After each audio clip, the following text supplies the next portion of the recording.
El maestro José Goldenberg Karakowski y Francisco Chiquete Cristel. Buen día.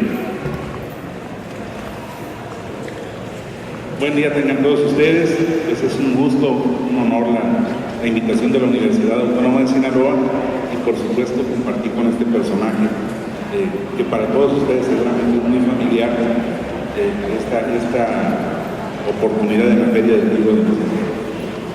Vamos a comentar este libro, Política, Delito y Delirio, historia de 3 secuestros de José Goldenberg, que encierra una de las historias más, pues, lamentablemente curiosas en la historia política del país. El secuestro de Arnoldo Martínez Verdugo, de Félix Bautista, el ajusticiamiento de otro militante del Partido Comunista y de la guerrilla, en aras de la disputa por un botín de guerra, como insistieron mucho en el Partido de los Pobres en designarlo, o el rescate de fondos revolucionarios, que también le decían, que fue resultado del secuestro del ingeniero Rubén Figueroa. Esta situación, los que tenemos edad suficiente para esto, la seguimos mucho en los periódicos nacionales, sobre todo en La Jornada, en Proceso, y todas estas revistas afines que en los años 80 nos nutrieron de ese fervor que llegamos a tener por la vida de la izquierda y por la democratización del país. En este libro se hace un recuento y un acopio sumamente detallado de cada una de las expresiones públicas de este caso, de cada uno de los aspectos y de los detalles que siguieron a las tensas negociaciones para rescatar con vida a los secuestrados. Se revelan las circunstancias en las que operaba la guerrilla o los restos de la guerrilla que se vieron involucrados en el secuestro, y también la forma de reaccionar de los actores políticos. Una cosa que me sorprende mucho es la capacidad que tenían todos los partidos, todas las organizaciones y todos los personajes para generar declaraciones, para generar puntualizaciones.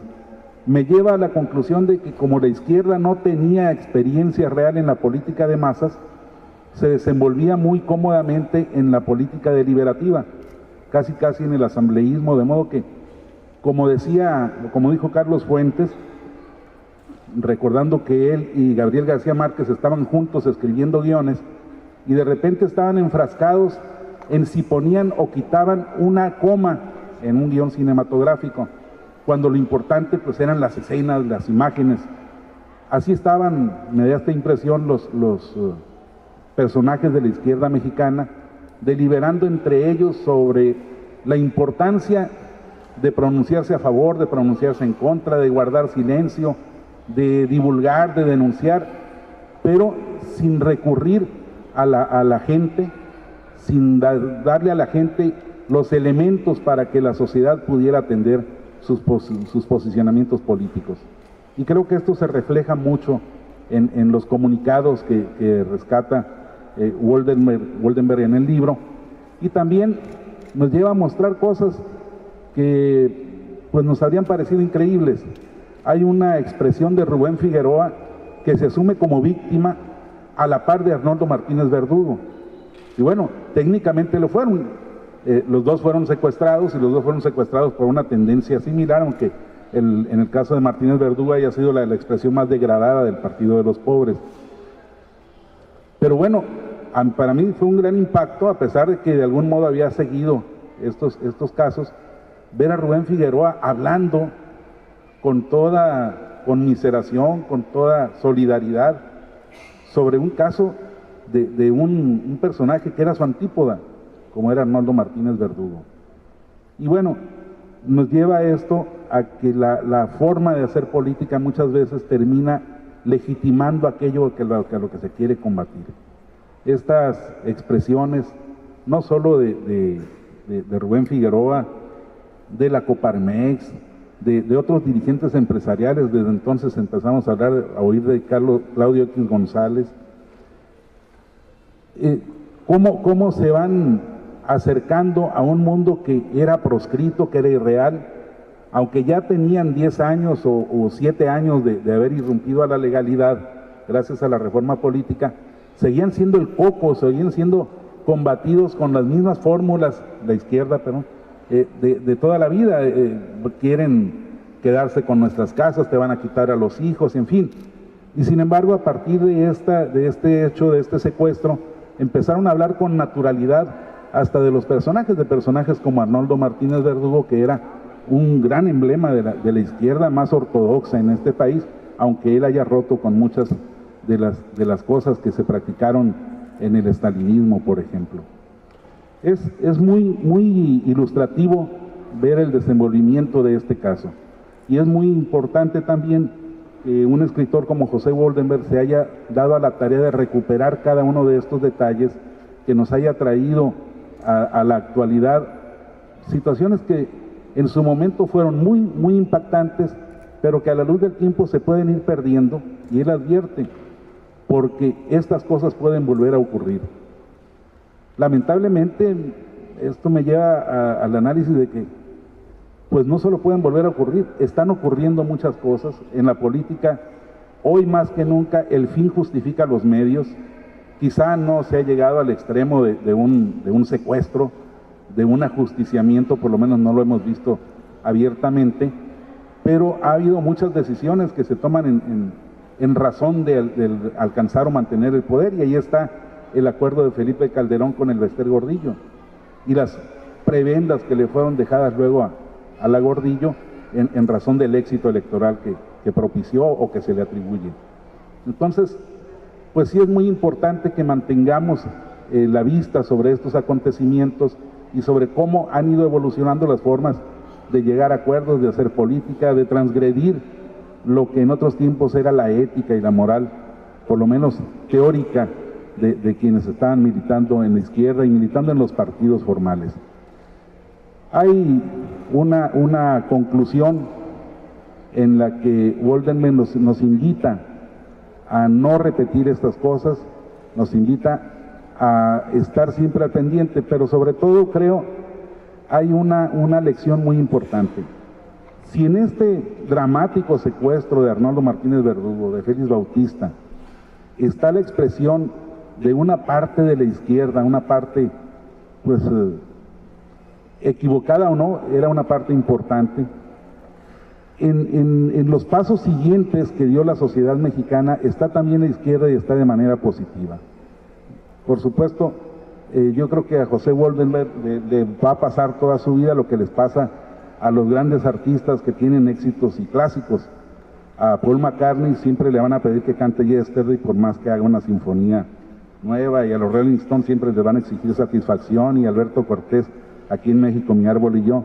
A Woldenberg se le va a pedir siempre que hable de su paso por el IFE, y yo quiero pues dejar la provocación diciendo que si bien la izquierda rupestre o guerrillera cometió este lamentable hecho de secuestrar a dos personas, de ajusticiar a otra, la izquierda misma aportó cuadros importantes, que es el caso de Woldenberg, presidente del primer Consejo General del IFE, el IFE que condujo el proceso de transición política en México, por lo menos de alternancia.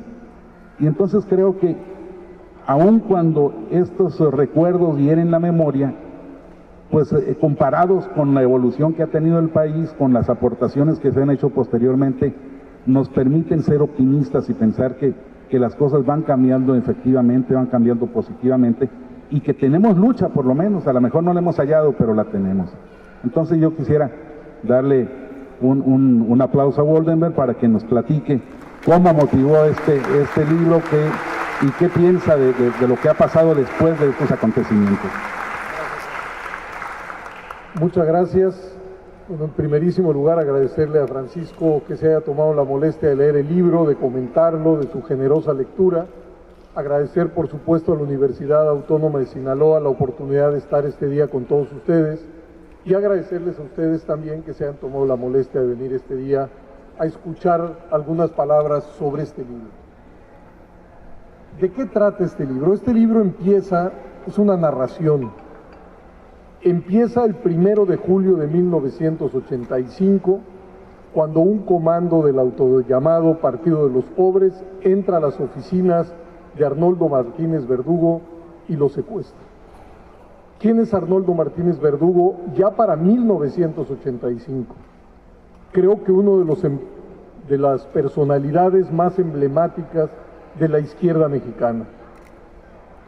¿Qué había hecho Arnoldo Martínez Verdugo? Además de ser 20 años secretario general del Partido Comunista Mexicano, había logrado que la izquierda mexicana para esas fechas fuera una izquierda independiente, unitaria, institucional y democrática. Digo unas palabras sobre cada uno de estos asuntos. Cuando en el año 1968 las tropas del Pacto de Varsovia invaden Checoslovaquia, poniendo fin a la llamada Primavera de Praga, el único partido comunista de América Latina que condena esa acción fue precisamente el Partido Comunista Mexicano. ¿Por qué? Porque el Partido Comunista Mexicano no reconocía la legitimidad de esas acciones. Es decir, el partido comandado por Arnoldo Martínez Verdugo, con esa declaración simbólica y elocuente, marcaba distancia con la que era la capital que hegemonizaba a cierta izquierda en el continente americano. Es decir, Martínez Verdugo no pensaba que en Moscú estuviera algo así como la meca de la izquierda mexicana y empezó a guardar distancias del Partido Comunista de la Unión Soviética. Pero no solamente eso, cuando ante la coyuntura de las elecciones de 1976, Arnoldo promovió que el Partido Comunista Mexicano presentara un candidato a la presidencia, y ese candidato fue Valentín Campa. ¿Por qué es importante esto? Porque en 1976 la mayor parte de los agrupamientos de la izquierda mexicana simple y sencillamente no tenían registro y no tenían cabida en el mundo institucional electoral. La campaña de Valentín Campa fue un peregrinar por todo el territorio nacional diciendo algo como lo siguiente: somos un partido de mexicanos, queremos participar en las elecciones y queremos ser parte del paisaje nacional. Esto era importante porque en 1976, como muchos de ustedes recordarán, en la boleta electoral solamente apareció un candidato a la presidencia de la República, José López Portillo, que entonces fue apoyado por el PRI, el PPS y el PAN. Ese mismo año, el PAN, que había sido la oposición tradicional, no pudo nombrar un candidato a la presidencia de la República en su convención. Sus estatutos señalaban que se requería el 80% de los votos para hacer ese nombramiento, y entonces México, en 1976, fue a unas elecciones presidenciales donde apareció en la boleta un solo candidato, una sola opción, que por supuesto obtuvo el 100% de los votos válidos. ¿Qué sucedía, sin embargo, en México? México era un país convulsionado por diferentes conflictos en muchos ámbitos de la política nacional. Los años 70 fueron muy agudos en conflictos universitarios, son los años de la insurgencia sindical, son los años en los que se dan una oleada de invasiones de tierras, son los años en los que aparece una guerrilla rural y una guerrilla urbana, se generan nuevos partidos, nuevas publicaciones, y sin embargo en el mundo político electoral aparece una sola opción. Hay una enorme contradicción entre lo que sucede en la política institucional y legal y lo que realmente sucede en la política a secas. Y creo que la iniciativa del Partido Comunista Mexicano de lanzar un candidato a la presidencia de la República sin registro tiene una enorme significación, y eso en buena medida se le debe a Arnoldo Martínez Verdugo y a Valentín Campa, por supuesto. En su momento, esa iniciativa fue criticada por un buen número de agrupaciones de la izquierda mexicana, diciendo que con ello se le hacía el juego al sistema. Y sin embargo, vale la pena avanzar, muchos de quienes criticaron entonces a Arnoldo y al PCM, luego siguieron la misma ruta que el PCM. Vamos, creo que ese acto de haber lanzado un candidato a la presidencia de la República en 1976, en buena medida explica la reforma de 1977, que consistió básicamente en abrir la puerta para que diversas agrupaciones políticas a las cuales no se les reconocía legitimidad para ir a las elecciones pudieran hacerlo. Entonces, Arnoldo no solamente había impulsado la independencia en relación a la Unión Soviética, sino había hecho un esfuerzo por meter a la izquierda al mundo institucional y legal. Si eso fuera poco, Martínez Verdugo también fue el que propició la desaparición del Partido Comunista Mexicano para dar pie a una nueva agrupación, que en su momento fue el Partido Socialista Unificado de México, que trataba de unificar a las diferentes izquierdas en un solo partido político. ¿Por qué? Yo creo que por necesidad y por virtud, porque el PCM fue a las elecciones de 1979 en solitario, bueno, con una coalición, y obtuvo solamente alrededor del 5% de la votación.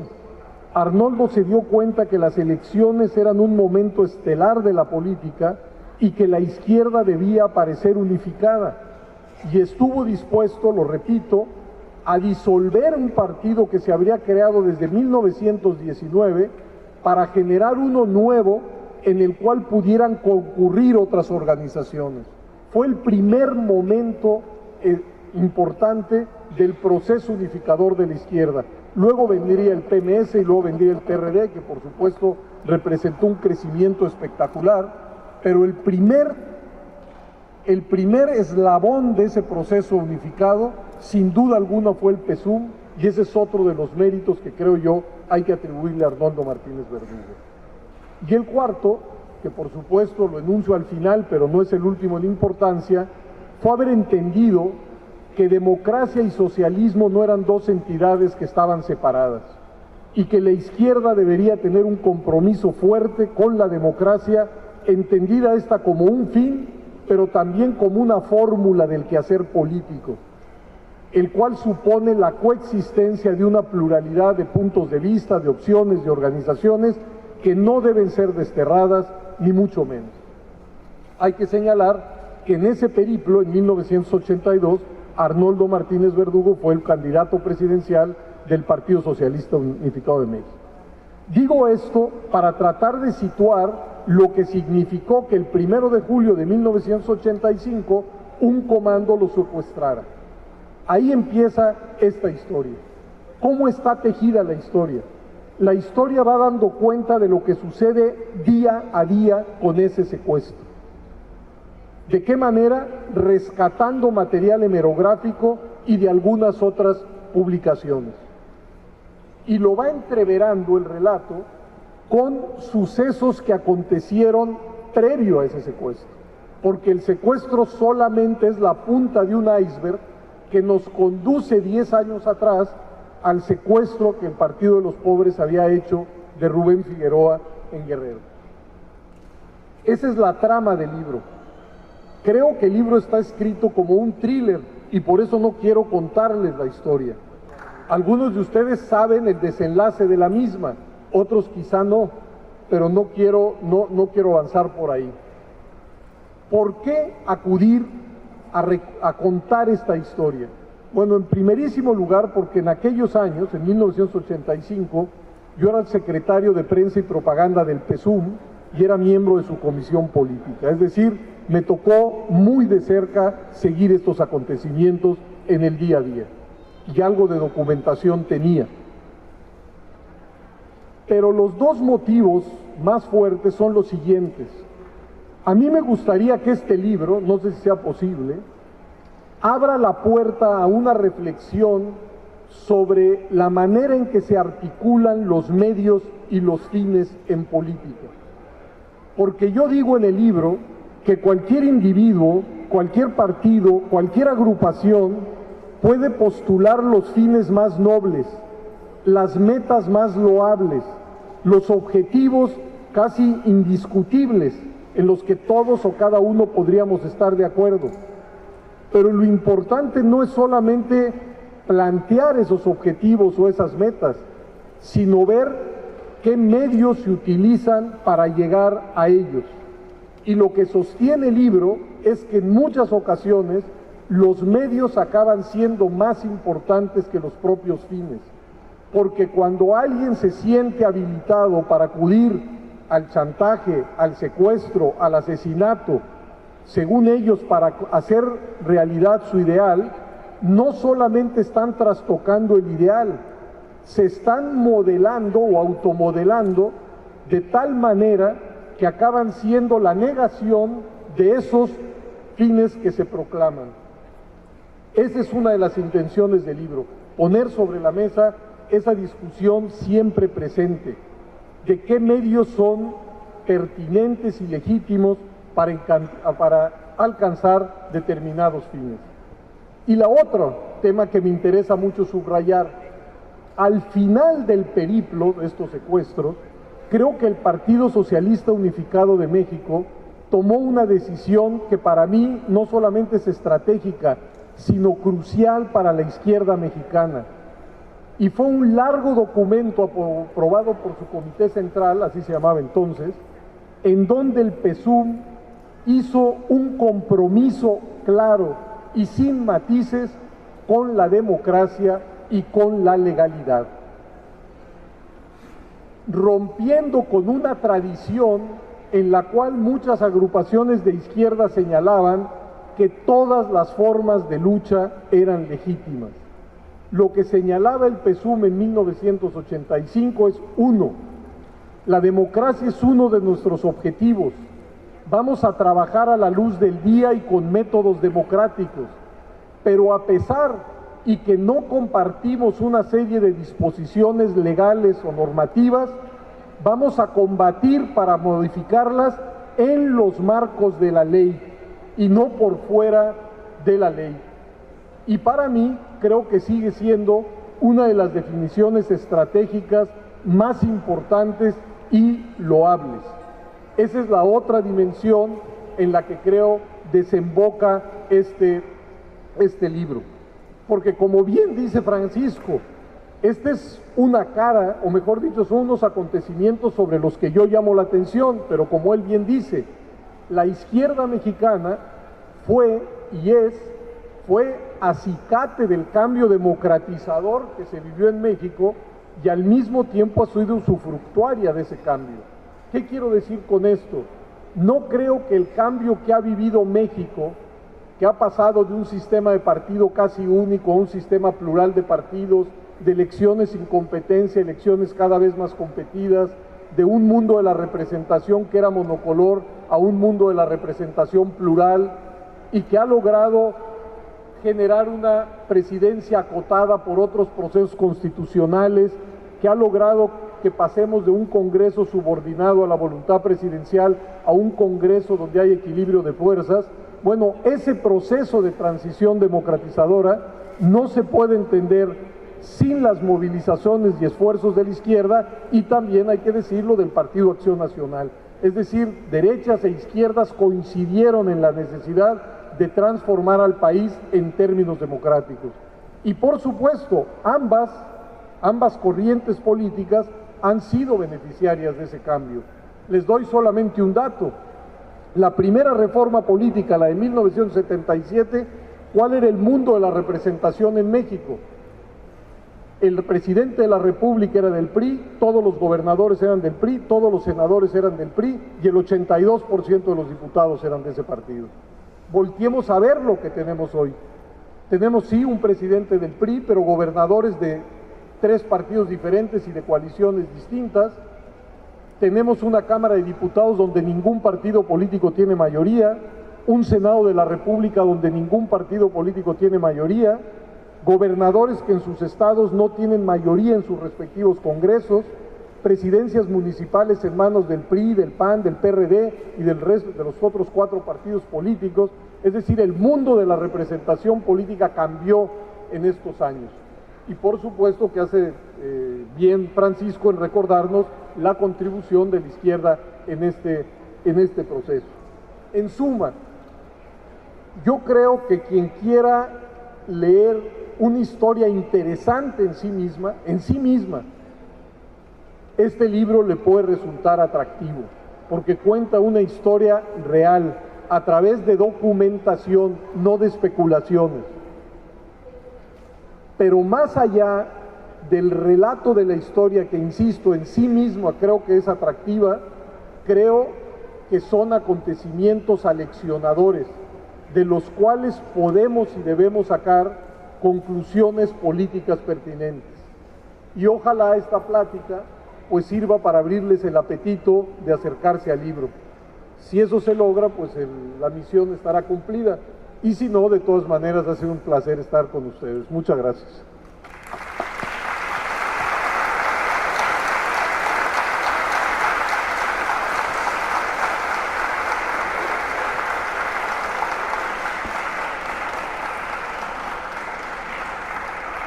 Vamos a abrir un periodo de preguntas y respuestas. ¿Alguien está interesado en participar?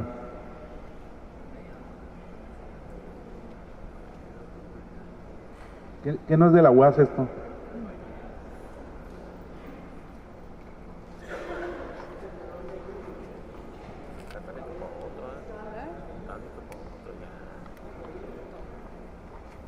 Sí, pregunte, compañero, que ¿dónde quedó el delirio? Bueno, el delirio lo van a encontrar en muchos de los comunicados de los secuestradores. Creo que hablan por sí mismos, porque es un lenguaje en donde el grupo de los secuestradores cree que por la misión que están llamados a cumplir, todo les está permitido. Insisto, incluyendo el asesinato. Hay, por ejemplo, un artículo que critica el asesinato que este mismo grupo había hecho de un profesor de la Universidad Autónoma de Guerrero, Fierro Loza, quien había sido parte de la guerrilla de Lucio Cabañas, y contestan en un comunicado los secuestradores, diciendo: no fue asesinato, fue ajusticiamiento. Es decir, se creían con la legitimidad de construir un tribunal propio, juzgar en ausencia a una persona y ajusticiarlo. Si eso no es delirio, pues no sé qué será delirio, ¿no? O sea, creo que no es solamente una relación entre la política y el delito. Las relaciones entre política y delito han existido, existen, y por desgracia creo que seguirán existiendo. Incluso hay un libro en el que está inspirado el título de Hans Magnus Enzensberger, que se llama precisamente así, Política y Delito. Bueno, yo creo que en estos casos que yo ilustro hay algo más, no solamente una actuación al margen y contra la ley, sino además un discurso que a mí me parece delirante. Esa es la idea.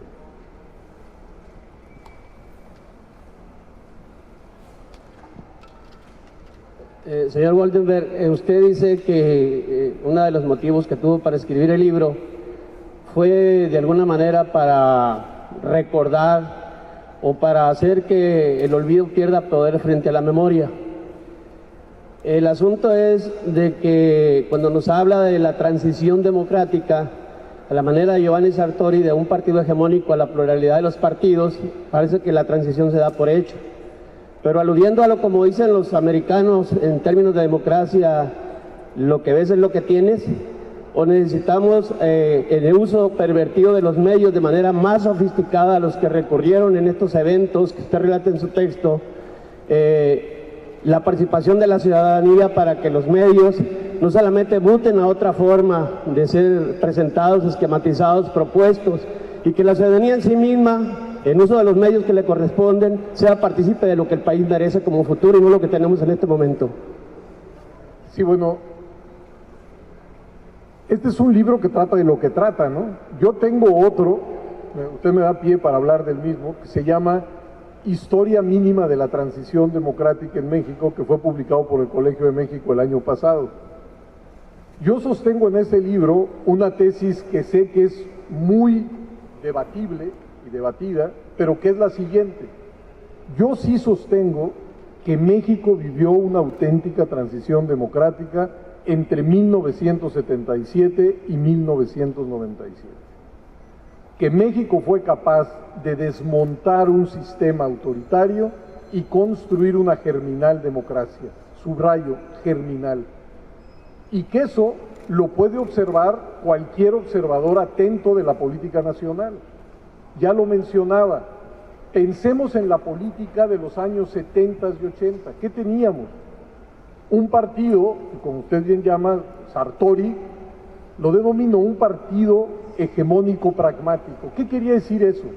Que en México lo fundamental de la política se procesaba bajo las siglas y la organización de un solo partido político y que el resto eran más bien organizaciones testimoniales o germinales, pero que no había una auténtica competencia. ¿Qué teníamos antes de este proceso transicional? Teníamos, como ya lo he dicho, un mundo de la representación política monocolor. Hay quien dice que lo que hubo fue un cambio meramente electoral. Yo creo que quienes eso afirman no se dan cuenta de la centralidad que tiene lo electoral en todo el régimen político. Porque lo electoral, es decir, tener partidos más equilibrados y elecciones cada vez más competidas, no solo modificaron el mundo de la representación, sino el espacio y las posibilidades de los poderes públicos que emanan de la Constitución. Por eso decía yo, hoy tenemos una presidencia acotada, cosa que no teníamos en el pasado. Hoy tenemos un Congreso que nos pueden o no gustar sus resoluciones, pero cuya mecánica se explica por su correlación de fuerzas, ya no por su relación con el presidente. E incluso, diría yo, no sé si han reparado en el nuevo papel que juega la Suprema Corte de Justicia en nuestro país. Durante largas décadas la Corte en materia política fue algo similar a un cero a la izquierda. Hoy, gracias a estos cambios políticos, la Corte se ha convertido en una auténtica Corte cuando se dan conflictos entre poderes. ¿A través de qué? De las controversias constitucionales. Es decir, ha habido un cambio. Creo que, bueno, en ese libro de los que les hablo, creo que doy evidencia empírica suficiente. Ahora, no ha sido una transición al paraíso, por supuesto. Ha modificado las fórmulas de hacer política y el peso específico de los actores e instituciones políticas. Pero la nuestra es una democracia que se desgasta a los ojos de muchos de los ciudadanos por muy diferentes razones. Solamente las enumero. Primero, creo que no hay una comprensión cabal del proceso que vivimos y eso desgasta. ¿Por qué? Porque para la visión oficial del PRI no pudo haber habido una transición democrática porque México siempre fue democrático y solamente se perfeccionaba. Entonces, bajo esa lupa no se puede apreciar lo que realmente sucedió. Pero creo también que desde la oposición, en muchos momentos reformadores, previos al 2000, no se quiso aceptar cabalmente lo que estaba sucediendo, porque se decía, si yo acepto esta reforma estoy legitimando al presidente y a la fuerza gobernante, de tal suerte que al final de 6 reformas político-electorales que se dieron entre 77 y 97, en México no había una comprensión cabal de lo que había sucedido. Pero creo que esa no es la fuente fundamental del desencanto y del mal humor público. Creo que las 2 fuentes fundamentales de eso son las siguientes. 1, una economía que no crece con suficiencia, no genera empleos formales suficientes, hace que crezca de manera oceánica la informalidad, lo cual ha generado migraciones millonarias hacia los Estados Unidos y por supuesto que ese es un caldo de cultivo legítimo para el malestar. Si a ello le sumamos que México es un país con una muy menguada cohesión social, porque más que un país integrado, somos una comunidad, mejor dicho, una no comunidad que parece más un archipiélago de clases, grupos, pandillas, que no se reconocen unas a otras, pues yo creo que ahí está el núcleo fundamental del malestar con la política y con los políticos. Y que a pesar de que ha habido un cambio político para mí democratizador y muy importante, pues en términos de las condiciones materiales de vida de las personas, pues no se nota un mejoramiento sustantivo. Y eso es un caldo de cultivo pues para la crítica legítima y para el desencanto con buena parte de la política en nuestro país. Pero bueno, eso ya sería entrar a otros, creo que a otros lares, ¿sí?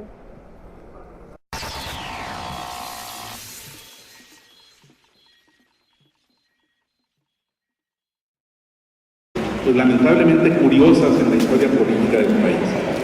El secuestro de Arnoldo Martínez Verdugo, de Félix Bautista, el ajusticiamiento de otro militante del Partido Comunista y de la guerrilla, en aras de la disputa por un botín de guerra, como insistieron mucho en el Partido de los Pobres en designarlo, o el rescate de fondos revolucionarios, que también le decían que fue resultado del secuestro del ingeniero Rubén Figueroa. Esta situación, los que tenemos edad suficiente para esto, la seguimos mucho en los periódicos nacionales, sobre todo en La Jornada, en Proceso y todas estas revistas afines que en los años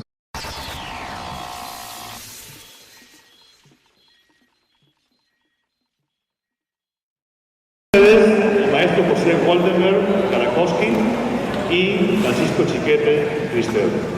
Buen día.